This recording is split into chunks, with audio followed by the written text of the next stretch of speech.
Good morning everyone. I am your science teacher from Happy Camry School. Class आज हम आप revision करेंगे chapter number 8 की natural calamities यानी कि प्राकृतिक आपदाएं। देखिए बच्चों, ये चैप्टर हम ऑलरेडी रीड कर चुके हैं, कंप्लीट कर चुके हैं, इसका बुक वर्क भी क्वेश्चन हम सभी कर चुके हैं। बस आज मैं आपको ये जो चैप्टर है एक छोटी सी सार के रूप में समझाऊंगी। ठीक है, कुछ खास बातें आपको मैं बता दूंगी। आप बच्चों को ये चैप्टर लर्न करना है क्योंकि कल आपसे बच्चों का टेस्ट होगा इस चैप्टर में से। ठीक है, और ये चैप्टर यूटी में भी आ रहा है। ठीक है, इसलिए मैं इसको रिवीजन करवा रही हूँ इस चैप्टर को कि अगर किसी बच्चे को चैप्टर समझ में नहीं आया था तो वो अच्छे से अंडरस्टैंड कर लें। चलिए क्लास कंटिन्यू करते हैं। नेचुरल कैलामिटीज़ जो होती हैं हमारी प्राकृतिक आपदाएं होती हैं। ऐसी आपदाओं पर हमारा कोई भी कभी कंट्रोल नहीं होता। हमें नहीं पता ये हमारे साथ कब घटित हो जाए। अभी मैं आपको पढ़ा रही हूँ, मैं कुछ नहीं कह सकती, हो सकता है अभी भूकंप आ जाए, यहीं अर्थक्वेक आ जाए। ठीक है, बहुत ज़्यादा बारिश होगी तो फ्लोड आ जाता है। ठीक है, ड्राफ्ट यानी कि जब बिल्कुल भी बारिश नहीं होती है तो सूखा पड़ जाता है। और सुनामी जो कि समुद्र में आता है।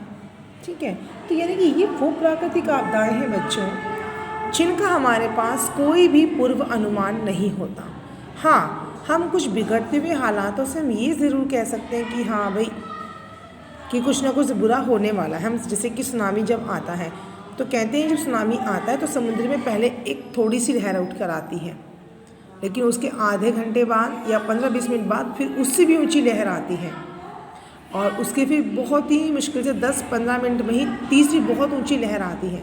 तो अब ये चीज़ समझना हर किसी की बस में नहीं है कि हर कोई चीज़ समझ, क्योंकि आपको पता है समुद्र में लहरें कभी ऊंची कभी नीची लहरें आती ही रहती हैं समुद्र में भी।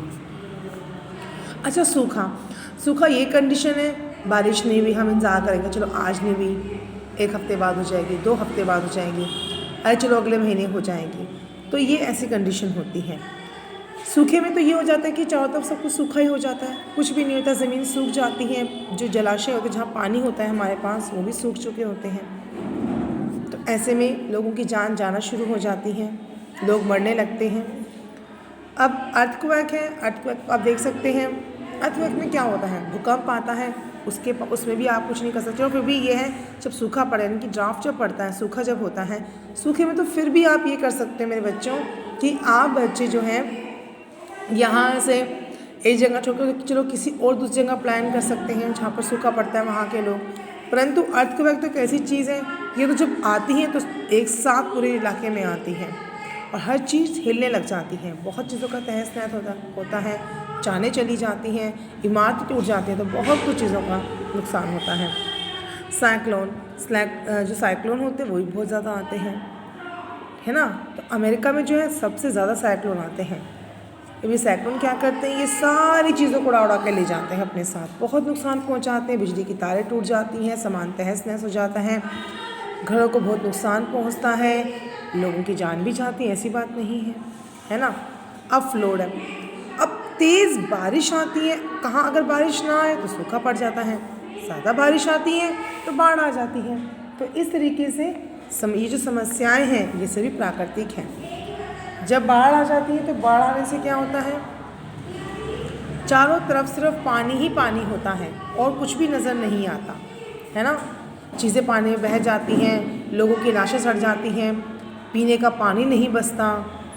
क्योंकि क्या होता है, पीने का पानी कहाँ से आए, क्योंकि सारा का सारा पानी कहाँ पहुँच जाता है, तो सारा पानी गंदा हो जाता है, उसमें नाली का पानी, सीवरों का पानी मिल जाता है।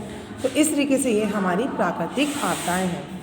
अब अगर मैं बात करती हूँ फ्लोड और साइक्लोन की, देखिए फ्लोड क्या होता है, the water then flows into nearby land causing a flood, यानी कि जब पानी बहता है आसपास के इलाकों में बह जाता है तो वो फ्लोड के कारण होता है ना।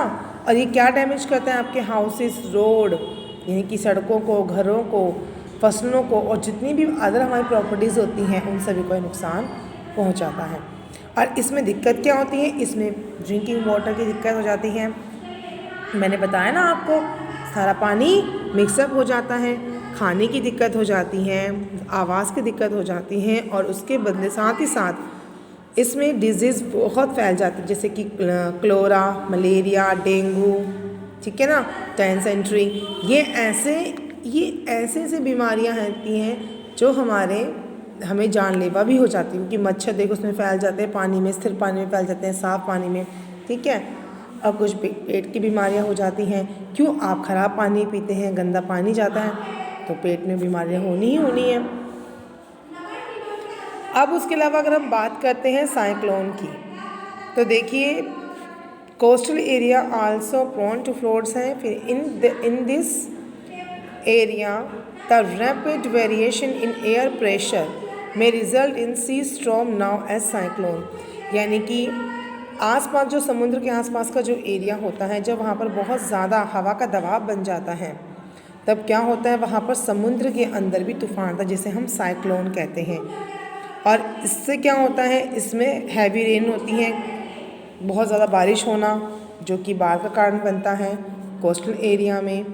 सम टाइम इसका एक कारण ये भी होता है, कई बार ये क्या होता है कि बहुत ज़्यादा जब बर्फ़ पिघल जाती है, उसकी वजह से भी, जब पर्वतों पर से बहुत ज़्यादा बर्फ़ पिघल जाती है तब भी बाढ़ आ जाती है। तो ये कुछ कारण हैं।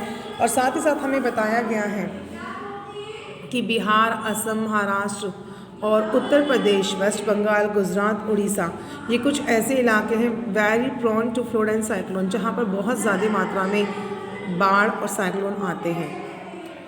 उसके अलावा आप देख सकते हैं, अब इसको फ्लो को कंट्रोल करने के लिए क्या है, हमें एफोरेस्टेशन यानी कि हमें क्या करना चाहिए, ज़्यादा से ज़्यादा पेड़ लगाने चाहिए, क्योंकि ये पानी के बहाव को कम कर देते हैं, पानी को, मिट्टी को सोख के रखते हैं अपने अंदर, मतलब समेट के रखते हैं। काफ़ी हद तक ये पानी पी भी जाते हैं। पेड़ देखें ना, पेड़ क्या करते हैं, पानी पी जाते हैं। अब पेड़ साथ ही साथ पेड़ मिट्टी को पकड़ के रखते हैं। आपने देखा ना, मिट्टी में आप पानी डालो, पानी वहाँ से गायब हो जाएगा, क्योंकि वो पानी मिट्टी में समा जाता है। तो ये चीज़ें, इसलिए हमें क्या करना चाहिए, ज़्यादा से ज़्यादा पेड़ लगाने, यानी कि हमें पेड़ों को लगाना चाहिए ज़्यादा से ज़्यादा। अब अगर हम बात करते हैं अर्थक्वेक की, अब इसमें क्या होता है कि इसमें स्ट्रॉन्ग वाइब्रेशंस होती हैं on the surface of the earth, यानी कि पृथ्वी की सतह पर बहुत तेज़ी के साथ एक कंपन होता है। और ये कब होता है, earthquake happen when the parts of the crust move against each other. यानी कि जब अर्थक्वेक कब आता है, जब जो क्रस्ट के जो पार्ट्स होते हैं वो आपस में दूसरे के अगेंस्ट जाते हैं, वो मूव करते हैं दूसरे के, तब वो आता है अर्थक्वेक।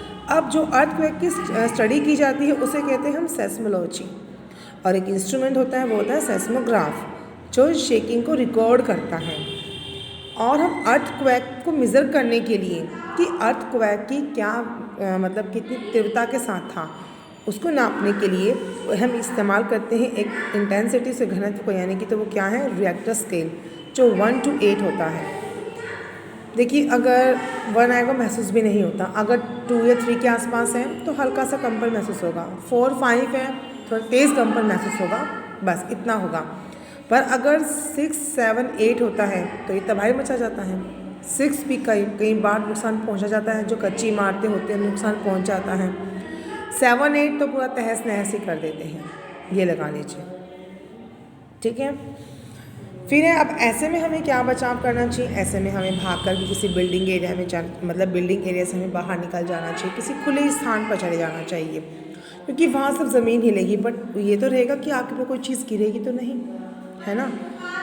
अगर पॉसिबल ना हो कि आप वहाँ से भाग सकें बिल्डिंग से, तो किसी टेक रिफ्यूज यानी कि सहारा लेना चाहिए आपको किसी टेबल के नीचे खुद को बचाने के लिए, क्योंकि एटलीस्ट कम से कम जो उस ऊपर सामान जो गिरेगा, छत गिरेगी, वो उस टेबल के ऊपर ही गिरेगी। टेबल मजबूत होते हैं लकड़ी की, वो बाहर सह जाती हैं, तो ऐसे में आपको ज़्यादा नुकसान नहीं होगा। चोट लगेगी पर इतनी ज़्यादा नहीं लगेगी कि वो जानलेवा हो जाए, ठीक है ना।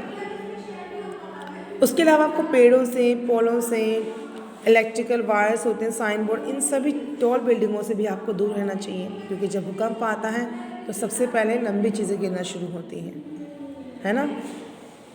उसके बाद आपको ये भी ध्यान रखना चाहिए कि अर्थक्वेक के बाद, इस भयंकर अर्थक्वेक के बाद अगर आपको लगता है ये बिल्डिंग बहुत ज़्यादा पूरी तरीके से हिल चुकी है, कभी भी गिर सकती है, तो ऐसे बिल्डिंग में आपको कभी नहीं जाना चाहिए, ठीक है। चलिए अब हम बात करते हैं सुनामी की। सुनामी जो होता है बच्चों, एक जापानीज़ वर्ड है, इसमें टी साइलेंट होता है। पहले भी बच्चों ने पूछा हमारे में टी भी तो है, आप इसको टी सुनामी क्यों नहीं पढ़े, नहीं, सुनामी पढ़ा जाता है, टी इसमें साइलेंट रहता है। और एक ये जापानीज़ वर्ड है जिसका मतलब होता है हार्बर वेव्स, यानी कि समुद्री लहरें होता है इसका अर्थ। और वैसे हार्बर से मतलब बहुत भयंकर लहरों से भी होता है, बड़ी लहरों से भी होता है। Causes by undersea earthquake, volcanic eruptions, landslide etcetera. अब सुनामी जो आने के जो मेन कारण होते हैं वो होते हैं पृथ्वी के नीचे होने, यानी कि समुद्र के नीचे जो पृथ्वी है, ज़मीन है, उसमें होने वाला भूकंप आने वाला, कई बार वोल्केनों के फटने से, यानी कि ज्वालामुखी के फटने से, कई बार लैंडस्लाइड की वजह से, यानी कि चट्टानों के टुकड़े या ज़मीन खिसक जाने की वजह से भी यहाँ समुद्र में ये सुनामी आता है। ठीक है बच्चों। अब देखिए, जैसे मैंने आपको बताया था कि इसकी जो रेंज होती है, जो हाइट होती है 15 मीटर से 30 मीटर, यानी कि 15 मीटर से भी 30 मीटर ऊंची लहरें हो सकती हैं और ये बहुत तेज़ी से आती हैं और ये पर हावर यानी कि 1000 किलोमीटर, यानी कि 1 घंटे में 100 किलोमीटर की दूरी तय कर लेती हैं ये। अब दे स्ट्राइक सडनली, ये एकदम से आक्रमण करते हैं और बहुत ज़्यादा नुकसान पहुंचता है। इसका जो एग्ज़ाम्पल दिया गया है वो हमें बताया गया है, भारत में ही आया था सुनामी 26 दिसंबर 2004 को सुनामी आया था और ये सुनामी आया था तमिलनाडु एंड केरला में। ठीक है, जहाँ पर बहुत सारे लोगों की मृत्यु हुई थी। ठीक है, बहुत लोगों की जानें गई थी, पूरे के पूरे परिवार तबाह हो गए थे। ठीक है, अब हम बात करते हैं सूखे की, यानी कि ड्राफ्ट की। देखिए, ये होता है वेरी पुअर रेनफॉल, जब बहुत ज़्यादा जब बहुत ही कम मतलब रेनफॉल होती ही नहीं है, राज्य बारिश होती ही नहीं है, तब ये होता है। ठीक है, इसमें क्या होता है कि जितने भी हमारी वाटर बॉडीज़ हैं, लाइक रिवर है, हमारे जो लेक होती हैं, वो सभी इसमें सूख जाती हैं। पर याद रखिएगा, कुछ ही स्टेट्स में ये सूखा पड़ता है, जैसे कि राजस्थान है, Orissa, Madhya Pradesh and Gujarat. Specially prone to draft, यानी कि यहाँ पर ज़्यादातर यहाँ पर ये क्या आता है, वहाँ पर सूखा पड़ता ही पड़ता है। ठीक है, अब इसका जो इफेक्ट क्या होता है, इसमें पानी की शॉर्टेज हो जाती है, land and water bodies dry, यानी कि जो पानी की जहाँ पानी होता है वो भी और सूखी ज़मीन भी सभी की सभी चीज़ें सूख जाती हैं। फसलें जो होती हैं वो ख़त्म हो जाती हैं, फसलें पैदा ही नहीं हो पाती हैं। ठीक है, फिर है famine occurs as people start dying of starvation, यानी कि जब फसलें नहीं होती हैं तो क्या होता है, उसकी वजह से लोग मरने लगते हैं भूख की वजह से। मालन्यूट्रिशन को डिजीज़ एंड एपिडेमिक्स। देखिए, अब मालन्यूट्रिशन होता है नहीं, कुपोषण। अब कुपोषण की वजह से क्या होती है, जो बीमारियां होती हैं और उससे वो क्या बन जाती हैं, महामारियां बन जाती हैं। उसके अलावा फेमिन ऑक्यूर, यानी कि आप देखेंगे जब अकाल पड़ता है, सूखा पड़ा, सूखे से क्या पड़ जाता है बच्चों, अकाल, फेमिन अकाल पड़ता है, जिसकी वजह से लोग भूख से मरने लगते हैं। खाना ही नहीं होता तो लोग मरेंगे ही, जब उन्हें खाने को नहीं मिलेगा, अनाज नहीं मिलेगा, पीने को पानी नहीं मिलेगा। उसके बाद अब कंट्रोलिंग ड्राफ्ट, कंट्रोल कैसे कर सकते हैं, उसका सबसे मेन रीज़न, उसको मतलब कम करने का सबसे अच्छा कारण क्या है कि ट्रीज़ लगाए जाए, पेड़ों की संख्या अधिक से अधिक लगाओ, क्योंकि तब बारिश होगी, ज़्यादा पेड़ होंगे तो बारिश होगी। ठीक है, इस तरीके से हमें कुछ ऐसी फसलें भी उगानी चाहिए जैसे कि सोरगम। ठीक है, तो हमें ऐसी फसलें उगानी चाहिए जो क्या करती हैं, मक्का है, बाजरा है, तो हमें ऐसी फसलों को उगाना चाहिए। ऐसी फसलें क्या करती हैं, ये फसलें जो हैं क्या करती हैं, ये प्रतिरोधक करती हैं ड्राफ्ट, यानी कि सूखे को रोकने में मदद करती हैं। क्योंकि कुछ फसलें ऐसी होती हैं जो पानी से माफ़ करना बच्चों, जो ज़मीन से पानी जो है कम मात्रा में सोखती हैं, कुछ ऐसी फसलें भी होती हैं। ठीक है, और develop proper facilities for irrigation and rain water harvesting, और हमें प्रॉपर ये सुविधाएं देनी होंगी इरिगेशन, यानी कि फसलें करने के लिए, सिंचाई करने के लिए, हमें इरिगेशन सिंचाई करने के लिए, ताकि हम फसलें अच्छी तरीके से कर सकें, वो भी रेन वाटर के ज़रिए, यानी कि बरसात के पानी को इकट्ठा करने से हम फसलें आराम से कर सकते हैं। ठीक है, जैसे सोरगम है, मेज़ है और मिलेट, ऐसी फसलें हमें उगानी चाहिए, क्योंकि ये ज़मीन से जो है ना, जो पानी है वो कम मात्रा में सोखती हैं, उसके पोषक तत्वों को बनाए रखती हैं। तो क्लास, ये आपका चैप्टर है जो आप सब बच्चों को अच्छे से मैंने स्टडी करवा दिया, पहले भी हम रीड कर चुके हैं। अब आप बच्चे इस चैप्टर को लर्न करेंगे क्योंकि कल आपका टेस्ट होगा। Thank you.